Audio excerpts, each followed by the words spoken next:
Morning में आपकी Shweta ma'am MS secondary school Ajmer से। बच्चों यूट्यूब पर यदि आप मेरे वीडियोस के द्वारा स्टडी करना चाहते हैं तो सर्च करें केमिस्ट्री बाय श्वेता मैम। बच्चों आज हम न्यू चैप्टर पढ़ने जा रहे हैं। हमारा चैप्टर है वर्क एंड एनर्जी और इसमें हम पढ़ेंगे सबसे पहले वर्क। वर्क किसको कहते हैं? वर्क यानी कि काम। देखिए अगर हम जनरल लैंग्वेज में बात करते हैं तो काम जो होता है वो दो तरीके का होता है, ठीक है। एक होता है हमारा फिजिकल वर्क और दूसरा होता है हमारा मेंटल वर्क, ठीक है। फिजिकल वर्क जो कि दिखाई देता है कि हमने काम किया, ओके, किसी सामान को एक जगह से दूसरी जगह तक हमने पहुंचाया तो दिख रहा है कि ये चीज पहले यहाँ था और यहाँ से यहाँ आया है, यानी कि वर्क किया गया है, ओके। लेकिन मेंटल वर्क जो होता है वो हमको दिखाई नहीं देता है कि कितना मतलब हमने अपना कितना दिमाग इस्तेमाल किया है, हमारा ब्रेन कितना थका हुआ है, ठीक है। लेकिन ये चीज सामने वाले को दिखता नहीं है ना। तो मेंटल वर्क एक होता है कि कंप्यूटर पे बैठ करके देर तक वर्क कर रहे हैं, है ना, वो होता है मेंटल वर्क, ठीक है। और लेकिन उसमें हम जहां बैठे हैं वहीं बैठ करके हम काम कर रहे हैं, है ना। तो जनरल लैंग्वेज की बात करें तो फिजिकल वर्क जो कि दिखाई देता है उसको भी हम काम कहेंगे, और जो हम ऑफिशियल वर्क कर रहे हैं जिसमें कि फिजिकल वर्क नहीं है बट लेकिन दिमाग का बहुत ज्यादा इस्तेमाल किया जाता है, ठीक है, मेंटल वर्क बहुत ज्यादा है, वो भी क्या है, वो भी हमारा काम है, ठीक है ना, वो भी उसको भी वर्क कहते हैं। बट यदि हम बात करते हैं फिजिक्स की, है ना, हम क्या पढ़ रहे हैं, अभी फिजिक्स पढ़ रहे हैं। अगर हम बात करते हैं फिजिक्स की तो हमारा फिजिक्स कहता है कि वर्क, मैं नहीं मानता कि अगर एक इंसान बैठ करके और मेंटल वर्क कर रहा है, ठीक है, तो उसने कुछ काम किया, है ना, फिजिक्स उसको काम में काउंट नहीं करता है। तो फिजिक्स के लैंग्वेज में वर्क क्या होता है, यानी कि काम क्या होता है, देखिए work is done when a force produces motion. अब फिजिक्स कहता है कि काम हम तभी मानेंगे जबकि फोर्स लगा करके और कुछ चेंज किया गया हो, ठीक है ना, मोशन में लाया गया हो, ठीक है ना, ऑब्जेक्ट को, तभी हम मानेंगे कि यहाँ पर काम किया गया है, ओके। अब वर्क के इसी बात को पहले हम यहाँ पर एक फॉर्मूले से समझ लेते हैं, उसके बाद हमको ये चीजें बहुत ही आसानी से क्लियर हो जाएंगी। देखिए अगर हम फॉर्मुलेटेड डेफिनेशन देखते हैं वर्क की तो क्या कहलाता है, work is equal to force into के जहां पे हम यहाँ पे डॉट का यूज करें तो ज्यादा बेहतर है ना, फोर्स डॉट डिस्टेंस या डिस्प्लेसमेंट। कहीं कहीं आपको डिस्टेंस भी दिखाई देता है और कहीं कहीं डिस्प्लेसमेंट भी लिखा हुआ रहता है, हम लोग यहाँ पर यूज करेंगे डिस्प्लेसमेंट, ओके।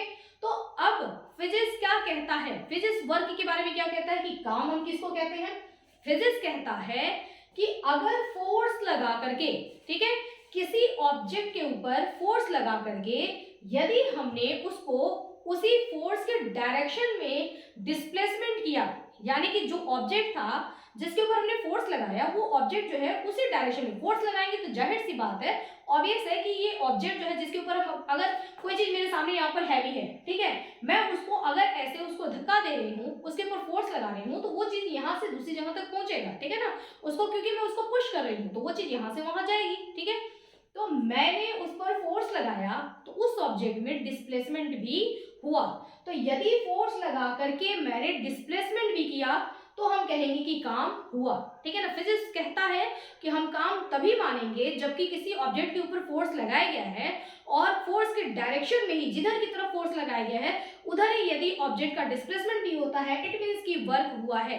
यदि आपने खूब सारा फोर्स लगा लिया लेकिन डिस्प्लेसमेंट नहीं हुआ, ठीक है, वो चीज बिल्कुल भी अपनी जगह से टच से मस्त नहीं हुई, हिली ही नहीं, ठीक है। जैसे यहाँ पर ये इसको मैं बहुत ज्यादा, है ना, एक वॉल है, उस वॉल के ऊपर मैं बहुत ज्यादा फोर्स लगा रही हूँ, बहुत ज्यादा फोर्स लगा रही हूँ, खूब फोर्स मैंने लगा दिया, लेकिन इस वॉल को, ठीक है, जो ये हमारा दीवार है उस दीवार को मैंने टच से मस्त नहीं किया, हिला ही नहीं पाई, ठीक है। तो फोर्स तो मैंने बहुत लगाया लेकिन क्या डिस्प्लेसमेंट हुआ? नहीं, है ना, डिस्प्लेसमेंट क्या है? जीरो। वो चीज अपने की वही वो रुकी हुई है, ठीक है ना, उसमें कोई डिस्प्लेसमेंट नहीं हुआ। तो मैंने काम किया क्या? नहीं। फिजिक्स कहता है कि आपका काम क्या है? जीरो, आपने कुछ भी काम नहीं किया है। तो फिजिक्स की नजरों में काम तभी है जबकि फोर्स लगाया गया हो और फोर्स के डायरेक्शन में डिस्प्लेसमेंट भी दिखाई देता हो। एक पहाड़ है, उस पहाड़ को जाकर के मैं कितना भी उसको हिलाने की कोशिश करूं, मैंने उसको नहीं हिला पाया, ठीक है ना, मैंने बहुत फोर्स लगाया लेकिन वो जो पहाड़ है वो बिल्कुल भी नहीं हिला, ठीक है ना, उसके में कुछ भी डिस्प्लेसमेंट नहीं हुआ। तो मेरे द्वारा लगाया गया सारा काम क्या है? मेरे द्वारा लगाया गया काम जीरो, वर्क, मेरे द्वारा कोई भी काम वहां पर नहीं किया गया। अब इस फॉर्मूला, जो यहाँ पे फॉर्मूला लिखा गया है बच्चों, इसी फॉर्मूला का यहाँ पर इसी चीज को सेंटेंसेस से लिखा गया है कि किसी ऑब्जेक्ट के ऊपर रखा गया जो लगाया गया फोर्स है और फोर्स के डायरेक्शन में जो डिस्प्लेसमेंट हुआ है इन्हीं दोनों के प्रोडक्ट को ही हम क्या कहते हैं, वर्क कहते हैं। ठीक है, तो वर्क क्या होता है, work is the work done in moving body is equal to the product of force exerted on the body, जिस बॉडी के ऊपर फोर्स लगाया जा रहा है, and distance moved by the body, और कितना उसने डिस्प्लेसमेंट लिया है या कितना डिस्टेंस वो ऑब्जेक्ट जो है वो मूव हुआ है in the direction of the force, है ना। ये चीज बताना बिल्कुल बहुत जरूरी है कि फोर्स के ही डायरेक्शन में ऑब्जेक्ट जो है वो मूव कर रहा है। ठीक है, तो जो हमने यहाँ पर फॉर्मूला बताया उसी फॉर्मूले को यहाँ पर डेफिनेशन में लिखा गया है। ठीक है, अब यहाँ पर देखिए एक डायग्राम के थ्रू इसको बताया गया आपको कि एक ये क्या है, कोई ऑब्जेक्ट है जो कि इसका ये इनिशियल पोजीशन है। ठीक है, इसके ऊपर हमने क्या किया, इसके ऊपर हमने फोर्स लगाया, तो ये ऑब्जेक्ट किस में आ गया, मोशन में आ गया, यानी कि चलना स्टार्ट किया, और इसका ये इनिशियल पोजीशन है। अब हम ये इसको हमने मोशन में लाते हुए इसको हम यहाँ तक ले आते हैं, ये इसका क्या है, फाइनल पोजीशन है। तो वो पहले ऑब्जेक्ट यहाँ है, इसके ऊपर हमने फोर्स लगाया, अब ऑब्जेक्ट हमारा फाइनल पोजीशन यहाँ पहुंच गया। यहाँ से यहाँ तक का डिस्टेंस क्या है, देखिए ये इसको हमने ले लिया s। ठीक है, तो इसके ऊपर लगाया गया फोर्स, कितना फोर्स लगाया गया है F, और डिस्प्लेसमेंट कितना हुआ s। ठीक है, इन्हीं दोनों का जो डॉट प्रोडक्ट होता है उसी को हम क्या कहते हैं, इसको हम कहते हैं वर्क। ठीक है, अब देखिए ये जो वर्क है हमारा, जो काम है वो किन फैक्टर्स पर डिपेंड करता है। मैंने आपको पहले बताया था कि फैक्टर क्या होता है, फैक्टर वो होता है जो वर्क पर इफेक्ट डाल सकता है। ठीक है ना, काम, फिजिक्स में इस काम की वैल्यू पर जो अपना इफेक्ट डालेगा उसको हम क्या बोलेंगे, फैक्टर बोलेंगे, वर्क का फैक्टर। ठीक है, अब अगर हम वर्क के फैक्टर की बात करते हैं तो कितने फैक्टर्स हैं, इसके फॉर्मूले में आपको दो ही चीजें यहाँ पर दिखाई दे रही है, एक तो हमको फोर्स दिखाई दे रहा है, दूसरा हमको क्या दिखाई दे रहा है, डिस्प्लेसमेंट दिखाई दे रहा है। तो वर्क दो ही चीजों पर डिपेंड करता है, पहला फोर्स पर, उसके ऊपर कितना फोर्स लगाया जा रहा है, और दूसरा डिपेंड करता है किस पर, डिस्प्लेसमेंट पर, कि वो फोर्स लगाकर उस ऑब्जेक्ट को कितना डिस्प्लेस किया गया है। ठीक है, तो इसके फैक्टर को हम देखेंगे तो W और इसके साथ क्या है, directly proportional to the F। ठीक है ना, F की क्या है, ये फोर्स के डायरेक्टली प्रोपोर्शनल है, और W जो है वो डायरेक्टली प्रोपोर्शनल है किसके, डिस्प्लेसमेंट के भी डायरेक्टली प्रोपोर्शनल है। डायरेक्टली प्रोपोर्शनल, यहाँ ब्रैकेट में मैंने क्या लिखा है, फ्रेंड। ठीक है ना, डायरेक्टली प्रोपोर्शनल का मतलब होता है कि दोनों दोस्त हैं, यानी कि एक ही सेम रेशियो में ही दोनों क्या होंगे, इंक्रीज होंगे, दोनों की वैल्यू बढ़ेगी, और सेम रेशियो में दोनों की वैल्यू क्या होगी, कम होगी। ठीक है, यानी कि ये हंस रहा है तो ये भी उसी रेशियो में ये भी हंसेगा, है ना, दोनों दोस्त हैं, ये रोएगा। अगर W की वैल्यू कम हो रही है तो F की भी वैल्यू उसी रेशियो में कम होगी। ठीक है, अगर W की वैल्यू बढ़ रही है, ठीक है, फोर्स की वैल्यू बढ़ रही है, तो वर्क की वैल्यू भी उसी रेशियो में बढ़ेगी। ठीक है, अगर डिस्प्लेसमेंट, इसके भी क्या है, डिस्प्लेसमेंट के भी डायरेक्टली प्रोपोर्शनल है, यानी कि ये भी इन दोनों के बीच में भी क्या है, दोस्ती है। ओके, यानी कि डिस्प्लेसमेंट जितना ज्यादा होगा, है ना, उतना ही वर्क डन भी ज्यादा होगा, मतलब काम भी ज्यादा किया गया है। ठीक है, जितनी दूर तक हम ले गए, डिस्प्लेसमेंट जितना ज्यादा हुआ, काम भी उतना ही ज्यादा किया गया है। ठीक है, तो ये भी दोनों क्या है, एक दूसरे के फ्रेंड है। फ्रेंड का मतलब कि क्या है, कि दोनों का सेम रेशियो में ही वैल्यू बढ़ेगा, सेम रेशियो में ही वैल्यू कम होगा। यानी कि मैंने आपको पहले ही बताया था कि ये हंसेगा तो ये भी हंसेगा, ये रोएगा तो ये भी रोएगा, यानी कि वैल्यू बढ़ेगी तो सेम रेशियो में, और कम होएगी तो सेम रेशियो में। ठीक है, तो दोनों ही एक दूसरे की क्या है, डायरेक्टली प्रोपोर्शनल है, यानी कि W किस पर डिपेंड करता है, फोर्स पर और डिस्प्लेसमेंट पर। ठीक है, अब एक ले लेते हैं हम एग्जांपल। ठीक है, जैसे गेम खेल रहे हैं, है ना, बड़ा बॉल है, कुछ ये तो काफी हैवी बॉल है, उसको दूर तक उसको जो है हमको थ्रो करना है, फेंकेंगे उसको, तो हम देखते हैं कि कौन कितनी दूर तक उसको फेंक सकता है। अब देखिए, यदि हमने फोर्स ज्यादा अप्लाई किया, है ना, तो वो क्या होगा, डिस्प्लेस भी दूर तक होगा, है ना, दूर तक जाएगा।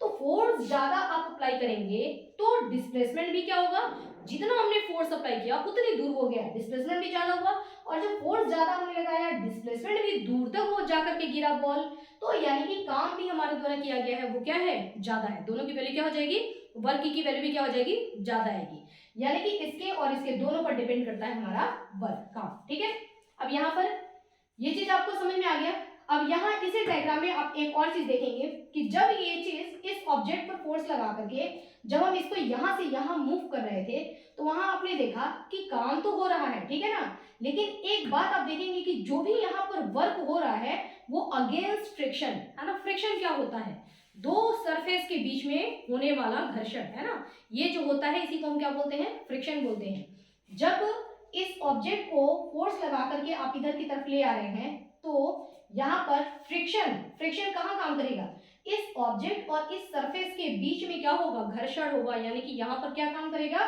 फ्रिक्शन काम करेगा।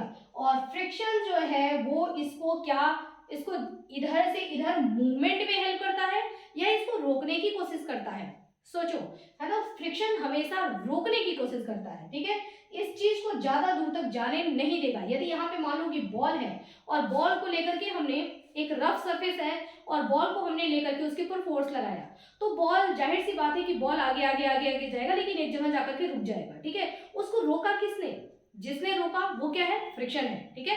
सरफेस, जो रफ सरफेस है ना, वो उसके ऊपर फ्रिक्शन फोर्स लगा करके उसको रोकने की कोशिश कर रहा है।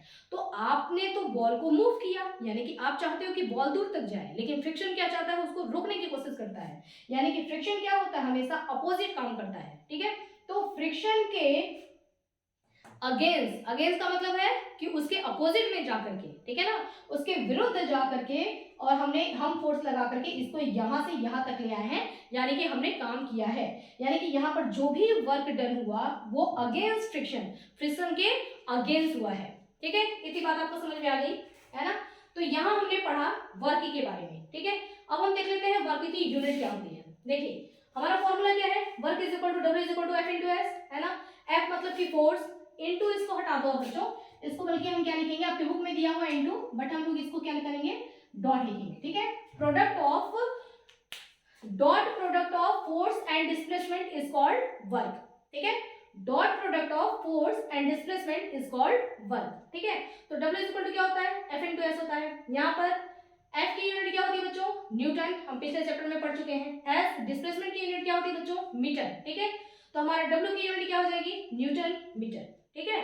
लेकिन जूल नामक एक साइंटिस्ट जिन्होंने कि इस वर्क पर काफी काम किया था, मतलब इसमें इसको समझने में, इसके एक्सप्लेनेशन में उनका काफी योगदान रहा था, तो उनको हम सम्मान देने के लिए न्यूटन मीटर को हम उनके नाम पर यहाँ पर यूनिट क्या देंगे, जूल, ठीक है। तो हमने एसआई यूनिट, अब अगर वर्क की एसआई यूनिट देखेंगे तो वर्क की एसआई यूनिट क्या होगी बच्चों, जूल, ठीक है। जूल की स्पेलिंग ध्यान कर लेना, JOULE, जूल, ओके। अब देखिए ये हो गया हमारा यूनिट, है ना। यूनिट निकालते कैसे हैं, ऐसे ही आसान है ये, केवल हमने ये फॉर्मूला लिखा और सबका इनका यूनिट दोनों का यूनिट लिख दिया, लेकिन हमने इसको ऐसा यूनिट हमको याद रखना पड़ेगा कि ऐसा यूनिट न्यूटन मीटर को हम क्या लिखते हैं, यहाँ पर जूल लिखते हैं। मैंने बताया आपको कि साइंटिस्ट के नाम पर, ठीक है।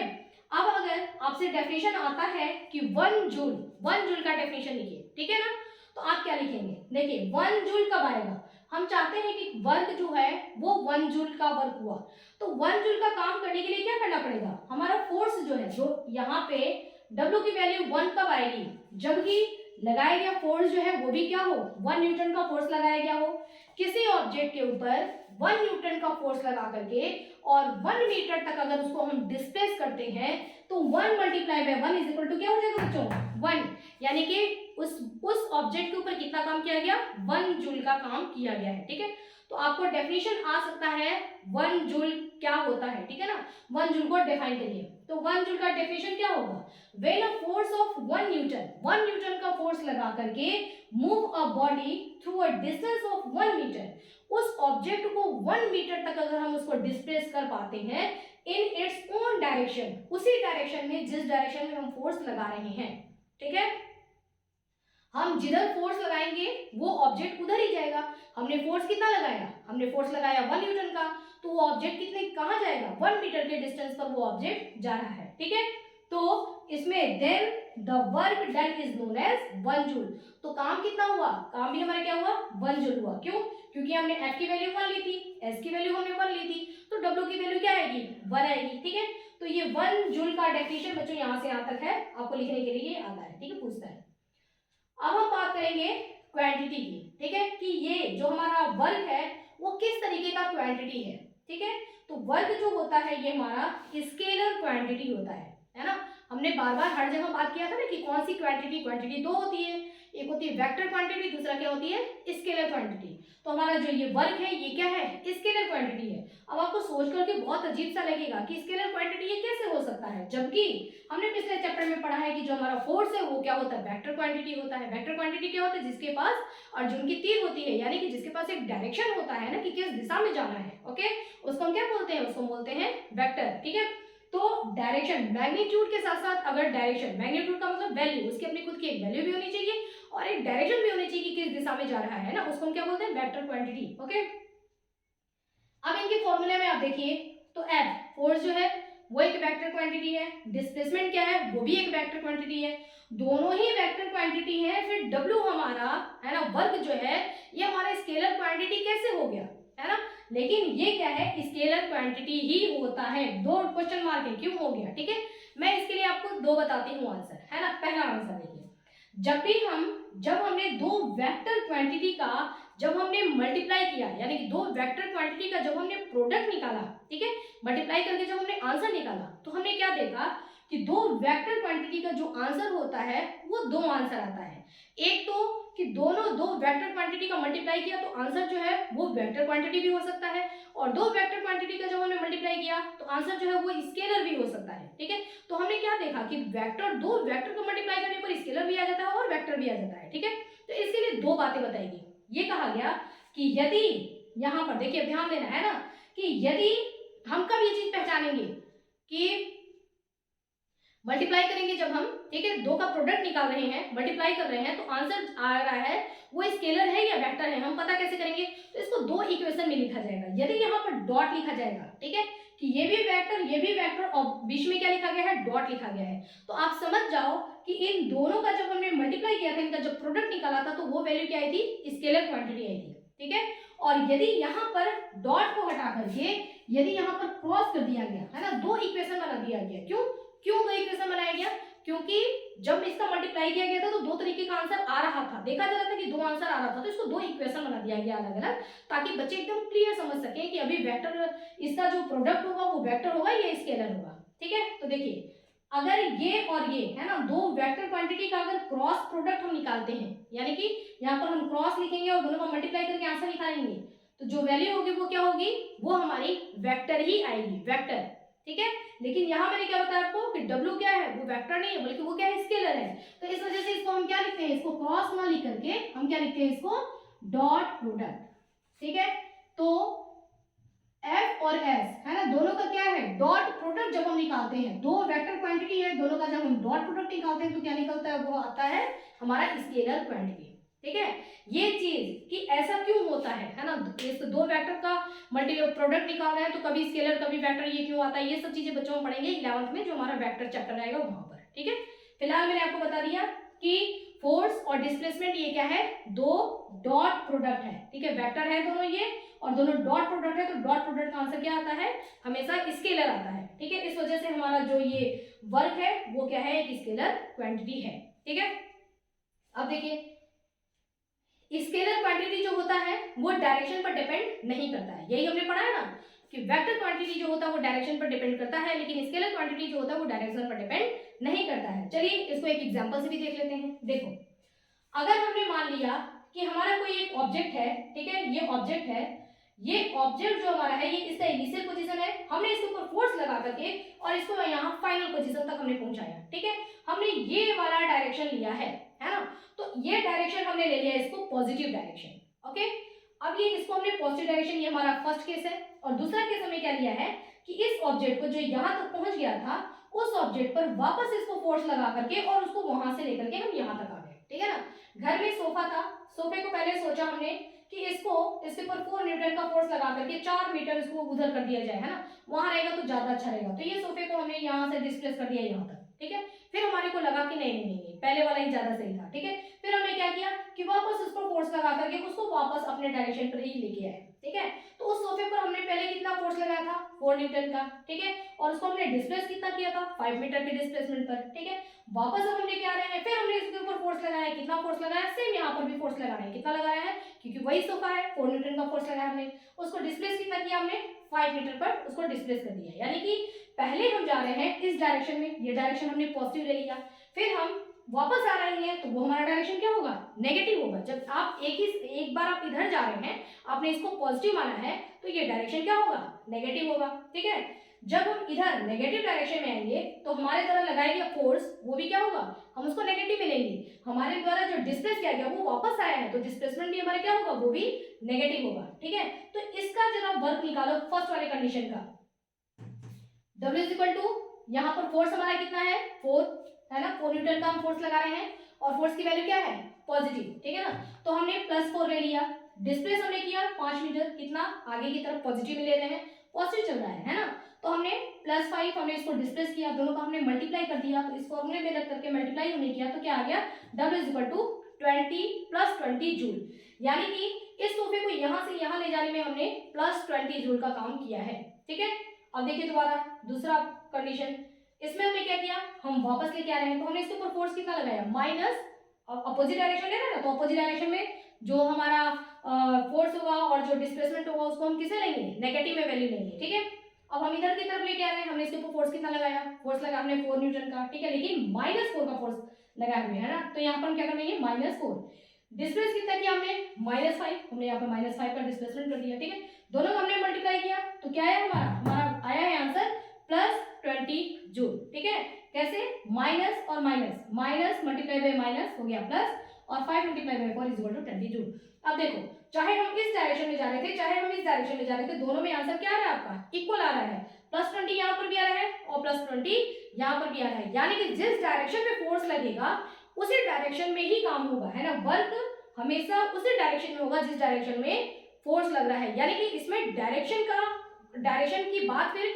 अब देखिए अगर डायरेक्शन अलग होता है ना, हम फोर्स उधर लगा रहे हैं लेकिन काम दूसरे डायरेक्शन में हो रहा है, तो अगर यहाँ पर आंसर कोई प्लस और कोई माइनस में आया होता तो हम कह सकते थे कि ये डायरेक्शन पर डिपेंड करता है। लेकिन अभी आपने क्या देखा कि आंसर दोनों ही कंडीशन में, चाहे हम इधर जा रहे हैं चाहे इधर जा रहे हैं, दोनों ही कंडीशन में आंसर हमारा सेम आ रहा है, यानी कि ये डायरेक्शन पर डिपेंड नहीं करता है, फोर्स जिधर की तरफ लगेगा उधर की तरफ ही डिस्प्लेसमेंट होगा। ठीक है, इसलिए हमारा जो W होता है, जो वर्क होता है, वो क्या है, एक स्केलर क्वांटिटी है। ठीक है, तो दो बातों से मैंने आपको समझाया।